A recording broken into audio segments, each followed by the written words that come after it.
My mentor Bill Rader used to use the analogy that as life ticks on, it's like, when you go to a deli counter and you get that number, and your number is like when you're young is like 5,985 before you get up to the line. And the older we get, the more they start calling all the numbers before you. And before you know it, you're next in line. Wow. Well, I'm depressed. I'm going home. No, no, it's part of the reality. It's about facing our existence and what it means. And one of the givens of life is the fact that we are finite. And if we don't live our life with respect of that, then we waste many opportunities. I really mean this. I am never bored in my life. My life is so filled with possibilities today, and I cherish every moment. It's every moment that I'm able to drink from this incredible experience that I'm having and to be intoxicated in a very different way than I was before. And it's a wonderful thing. And this is a wonderful thing. The community that we've created here on Thursday nights is very, very, very, very important to me. And I hope it's as important to you because we're really breaking new grounds. We're pioneers in this emotional sobriety thing that Bill hoped back in the 50s would spearhead the next major development in AA. He really hoped it would. And it hasn't taken place until about the last 20 years. And this group is a part of that. From this group has sprung a lot of different groups and a lot of different things. And so I appreciate the support and the fact that you're all joining me on this journey of pioneering effort to bring emotional sobriety to its rightful place in recovery. Because it really does belong to be a part of the mainstream discussion of recovery. And I'm hoping that someone that's sitting here in 20 years from now is going to be able to say something different than Herb and I were saying, is that for some reason, this is the best kept secret in the rooms. This fact that Bill identified emotional sobriety as the outcome, the goal of us working the steps is to achieve emotional sobriety. I've been around almost 54 years now, and I have only heard that maybe a handful of times in the rooms, and I'm hoping it's changing. Well, last week we began our discussion of step one, and we're using the 12 and 12. And we're going through the 12 and 12 and we're looking at Bill's writings and starting to pick out because this is the first place that he used the phrase emotional sobriety. And it's very important. So it was obviously a part of his consciousness. He was thinking about this a lot in terms of what was going on. And even back in the big book, there's elements of this, like when he's talking about the actor who believes they're the director, right? And is controlling everything. So he was beginning to see that this basic flaw was woven right through the fabric of his whole life. And it was at the basis of his his depression. His dependency was at the basis of his depression. And he realized is that because he was so dependent on everything going his way, and when it didn't, he didn't know how to cope with that disappointment. He didn't know how to cope with that feeling, that frustration that comes when things don't go our way. And I am so grateful that he left us this legacy where we can start to talk about this, talk about how to deal with these things, and start to grow up together. And that's what we're doing here on Thursday night. We're trying to grow together, grow along these lines. So let's go back in the 12 and 12. We read up to and we looked at up to the bottom of page 22 is where I left off. And this is what Bill said in this part. And I'm reading, and I'm not going to be doing this every time. I'll be mostly reading excerpts, but this is such a short chapter in terms of the number of pages. I thought I would just read them. He goes, in AA's pioneering time, none but the most desperate cases could swallow and digest this unpalatable truth.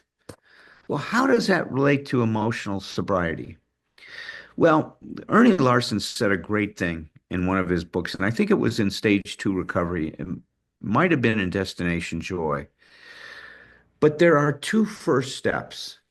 The first step has to do with our admission of our powerlessness over our addiction, over alcohol, over whatever, food, whatever your issue is in your life. That's the first step. And it's an important one because if we're continuing to drink or use, I'm not able to do the work I need to do on myself and to gain the ability to be honest with myself, confront myself, and do the work that's going to be required of me. But Larson said something that I think would showed his genius. He said, at some point in recovery, we have to take the second first step. What is the second first step? Well, it's the second half of the first step that our lives had become unmanageable, that I have been living my life in such a way that it's been unmanageable. Being dependent on other people for my security, for my self-esteem, for my sense of self, for my well-being is an impossible way of life that creates an unmanageable life. That's what Ernie Larson was able to see when he talked about it, and I believe that's what Bill was able to see. Not just the unmanageability that comes from when we're drinking and using or whatever else we're doing in our life. Oh, yes, our lives are hijacked by our disease. There's no question about it. But there we were on a trajectory that was going to cause trouble because of this dependence that we never grew through. So we do have to become aware of it, and we have to see the truth of that in order for us to start dealing with it. That's why I included that as one of the insights, the ability to discern our emotional dependency as one of the insights we have to develop in order to start to achieve emotional sobriety.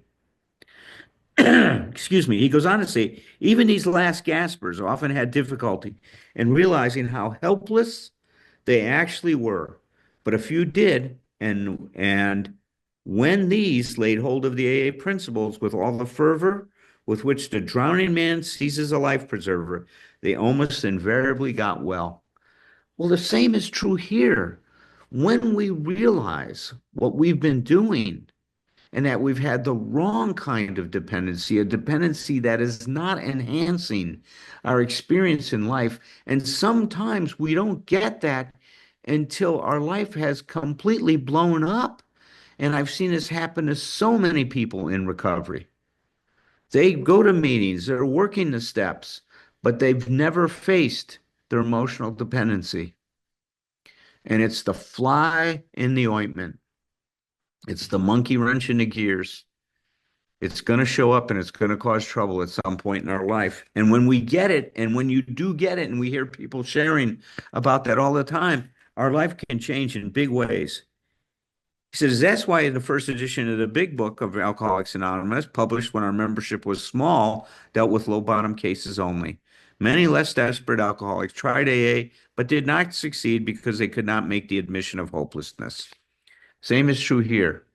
I think the reason that emotional sobriety didn't take hold all these years is because we weren't able, the collective consciousness of those in recovery, we weren't ready to face these things. I think that the membership and our consciousness has matured to a point where we're ready to really grasp the reality of this situation, of our condition, and to start to do something about it. He goes on to say it is a tremendous satisfaction to record that in the following years this has changed. And I think that that's happening right now for us too. Alcoholics who still had their health, their families, their jobs, and even two cars in a garage began to recognize their alcoholism. As this trend grew, they were joined by young people who were scarcely more than potential alcoholics. They were spared that last 10 or 15 years of literal hell the rest of us had gone through, since step one requires an admission that our lives had become unmanageable. How could people take, how could, how could people such as these take this step? Meaning, if you haven't lost everything, how can you? And I'll tell you, I think I know the answer to that. You see, There is something in you and I, you've heard me refer to it as a growth force. It's a psychological imperative that when you let it, it's kind of like free will in religious circles, right? God's will and free will. God gives us free will, the will to follow God's will or not. And a lot of times we don't exercise that. Well, the same thing is true with this psychological imperative. See, the imperative is that you are always moving towards becoming more and more individuated, more and more whole, more and more becoming what you can be, to become self-actualized. That's the force that is within us that is so incredibly powerful. Once we dedicate ourselves to actualizing a concept of who we should be, we lose that force completely. It's like at that point, we're operating on our will, not God's will. As soon as we reconnect to our true self, which is what I see the 12 steps is doing, is helping us recover who we truly are. Once that happens, this force starts to move our life. And when it does, stand by. When we achieve emotional sobriety, we know a freedom, a true freedom that all of us had hoped for in our lives and that we begin to experience.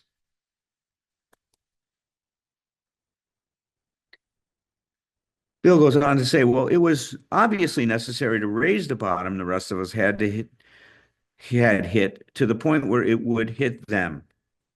By going back in our own drinking histories, we could show that years before we realized it, we were out of control, that our drinking even then was no mere habit, that it was indeed the beginning of a fatal progression. Now, that's important because I think the same is true here. If you go back over your history, and it's really interesting. If you take the fourth step from this perspective of looking at emotional dependency and seeing how it's manifested in your life and seeing the effects of it, if you doubt that this is a problem, you won't after you do that.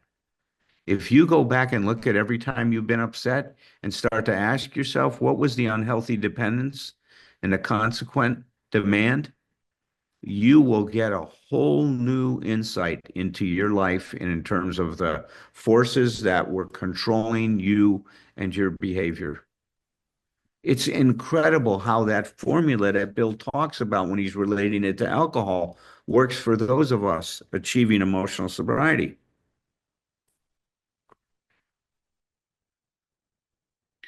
Now, it's hard to go back and do that if we're still asleep. You see, that's what Bill said. He said, in one place, he said, we must awake or we die.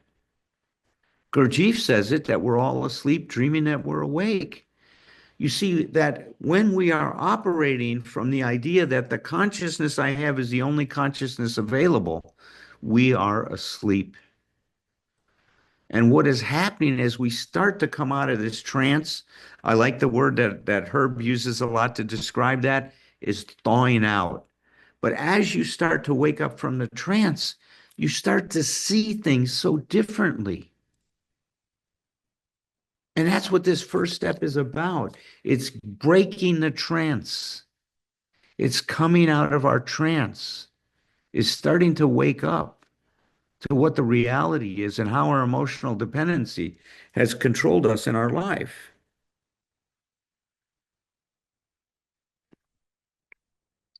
So,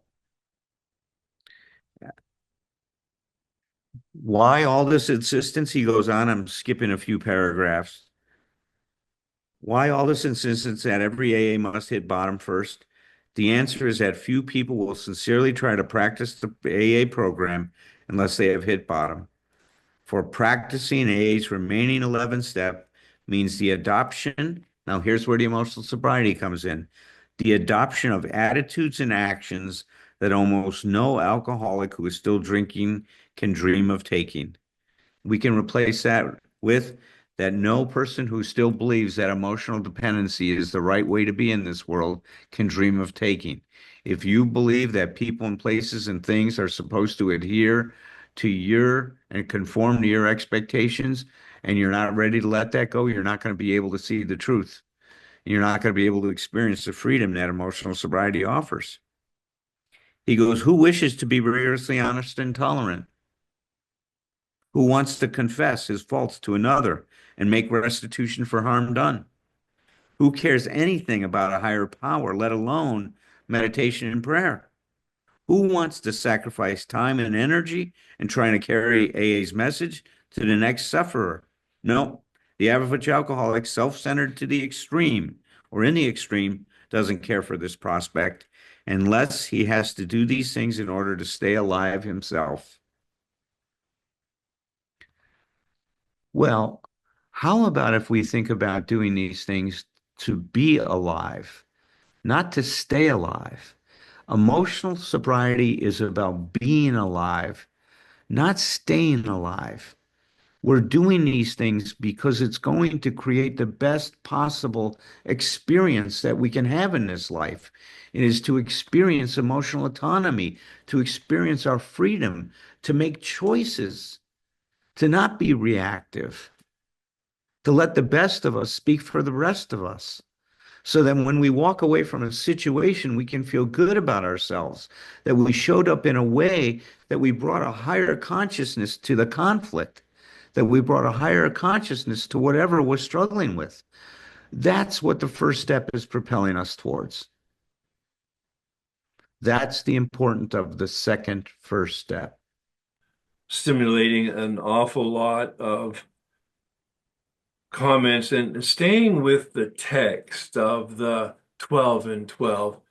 I was very disappointed in reading it through the lens that we're looking at it in terms of Bill's connection, a conscious connection to emotional sobriety, despite the fact that the 12 and 12 is replete with the word emotional sobriety throughout each of the chapters. I haven't noted which ones, but I know it's peppered with it. Step one, again, has focused totally on addiction and sobriety. I don't read in it any conscious structure that he's addressing unmanageability. The big book, written in 1939 when he was 4 or 5 years sober, contains the words of and the description of and the experience of unmanageability, but not because Bill set it up in that structure. Again, the big book is totally focused on those first 43 pages on addiction and recovery from addiction, the components of addiction, and what addiction means. Then in chapter 4, he has the behavioral description of unmanageability, those bedevilments. And in chapter 5, he has a wonderful treatise, actually, on two pages or so, on the exact source of where does it come from, unmanageability, that self-centeredness. So he understood it, Yeah. but not structurally, because No. step Yeah. one in the 12 and 12 doesn't mention unmanageability. Well, it's got a dearth of information about that, isn't it? It is so conspicuous, isn't it? And your comments are right on the money. That's, I believe, why it's the best kept secret is that the neither of the books in any structural way Yeah. delivers the message about unmanageability. I was 10 years sober. That's interesting. That might be it, Herb. You know, you might be hitting on it. It really might be the reason because you have to do what you and I have been doing is we're like detectives, right? Yeah. We're looking in here with a magnifying glass and Yeah. reading between the lines. But I think you're hitting something. This is very important tonight. Well, Ernie Larson saw it, and I hadn't heard the words as I read his material, as you just said it. He said there are two first steps. Yeah. Well, oh, that first step is about addiction. Yeah. But the second first step, and that's my experience, is unmanageability. At Yeah. 10 years of sobriety, not one bit disturbed by addiction or alcohol. At 10 years of sobriety, I was restless, irritable, and discontented. They had the words. That was Dr. Silkworth. And Bill had expressed it in the big book, and that's why he talked in the step 10 in the 12 and 12. When we are disturbed, there's something wrong with me. Yes. And so, anyway, your comments, part of the Oxford group, one of the books calls Twice Born. And, Mm. and it really is a Christian term, is you're born naturally, your birthday, but then you need another birth of consciousness, a second. But I see this as twice reborn. In other words, the freedom from addiction as the result of the first 9 steps, and One. the Yeah. freedom from unmanageability as a result of a long-term practice daily of 10, 11, and 12. So I remember back in the 70s, the book was Passages, I think, talking Yeah. about the rite of passage, which was a big deal in the Ms. movement and all of that. The rite of passage from childhood to adulthood, from boyhood to manhood. And Bill talks about that in step 6 in the 12 and 12. So he had that consciousness of that kind of development, but mostly it doesn't happen until you're 50 years old if you're lucky as a man. I don't know about women. They have a different cycle of emotional development. Um, and then the two words that you used, attitude and action. That's where I assumed, beginning to assume at 5 years of sobriety, full responsibility for my life. But at 10 years of sobriety, saw that even if I accept full responsibility on my own power, I don't have sufficient power to assume full responsibility. That I need to be in partnership. And I think that's the essence of emotional sobriety, is a partnership with power, a partnership with God. God being the managing partner, the guiding principle, or other words that people might want to use to sort of neutralize the religious connotation. That's kind of my thoughts on it. Wonderful thoughts. Wonderful how things start to come together for us, Herb, as we Yeah, continue to stay pressed up against this subject, this yeah, concept, yeah, that we start to find new pathways, new yeah. connections. I But love what you it also explains why perhaps AA didn't catch traction yet until that make after yep, 2000. I mean, yep. AA is about 60, I mean, 55 years old at the year 2000, and that's where we began to pick it up about emotional sobriety and codify it by analyzing the letter. Yeah. Wow. Cool, man. I make I shit up.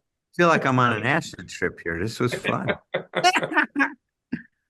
Get tripping without acid. That's what emotional sobriety is. Julie?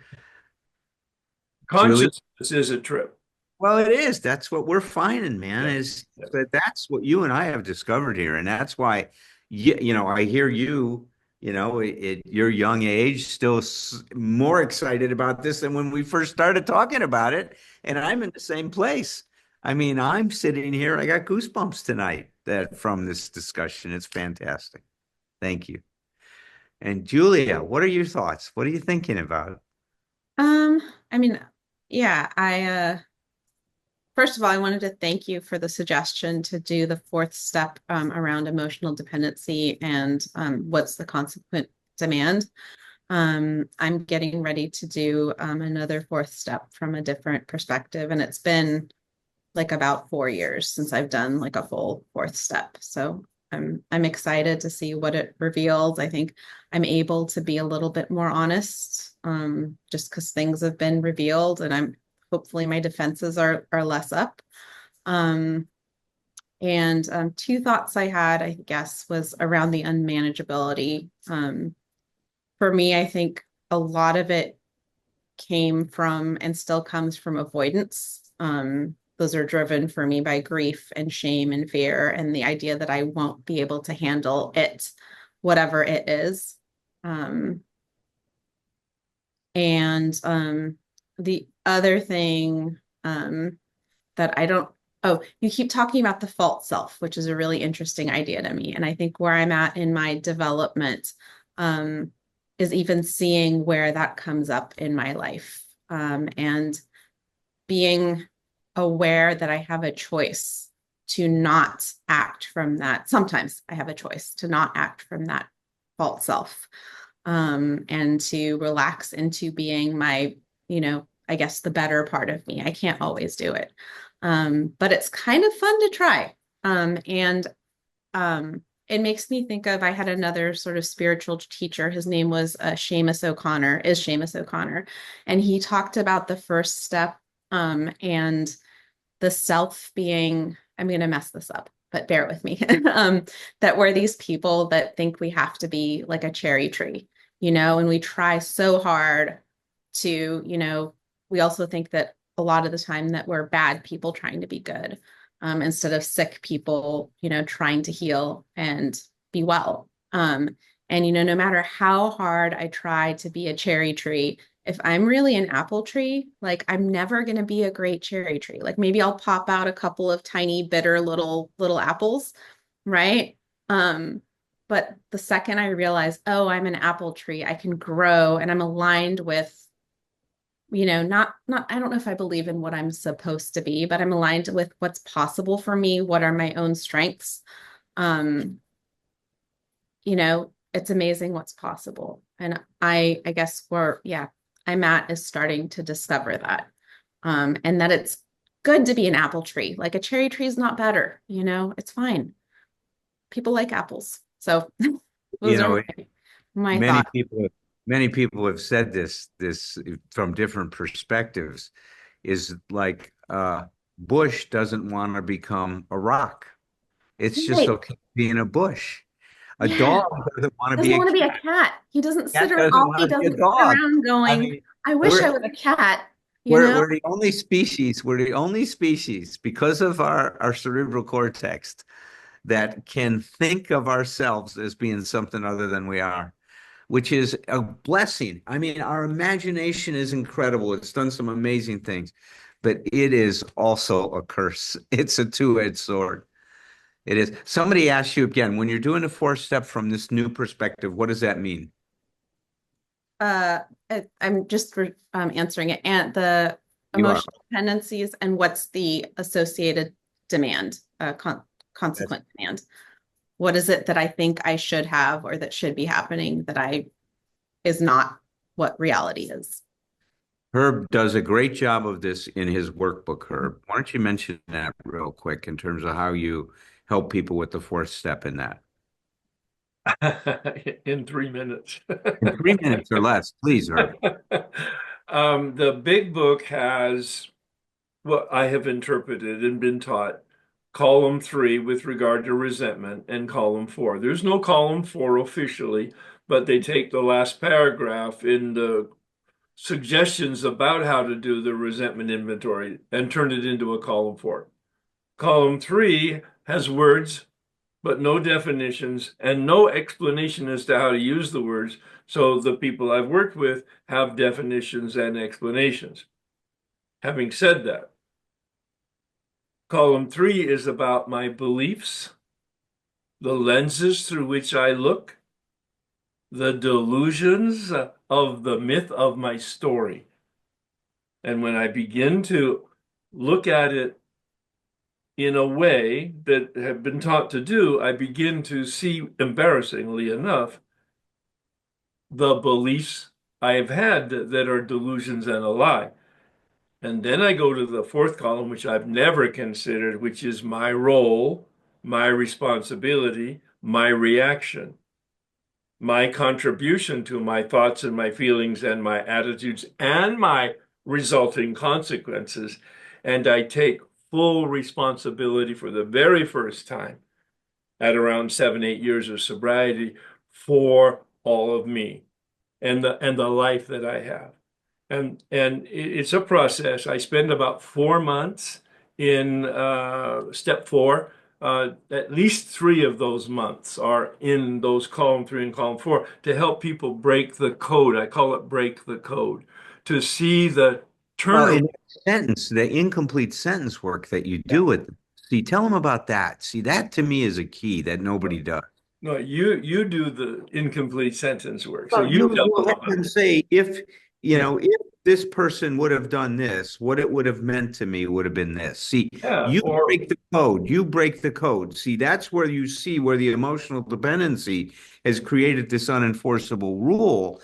And what you've done in that place is help people see my role in this are all these expectations I had to do with if you would do things my way, I would be okay. See, you identify Bill's basic flaw very well in this. Tom put a link in the chat about this emotional sobriety inventory that I put together as well, which is very similar to that. But see, that's the key here. yeah. And I almost got there when I did my fourth step with my sponsor, Tom, the first time around, because I saw that everything was related to self. But I didn't make the next jump that this meaning it was related to myself because I was so dependent on everyone doing what I wanted them to do for me to be okay. You got environmental support rather than self-support. That's how we describe it. Yeah. Okay, Tom Potash, right? Look at I can put my hand on him. I'm couldn't do that before when last week. All right. So, Whoops.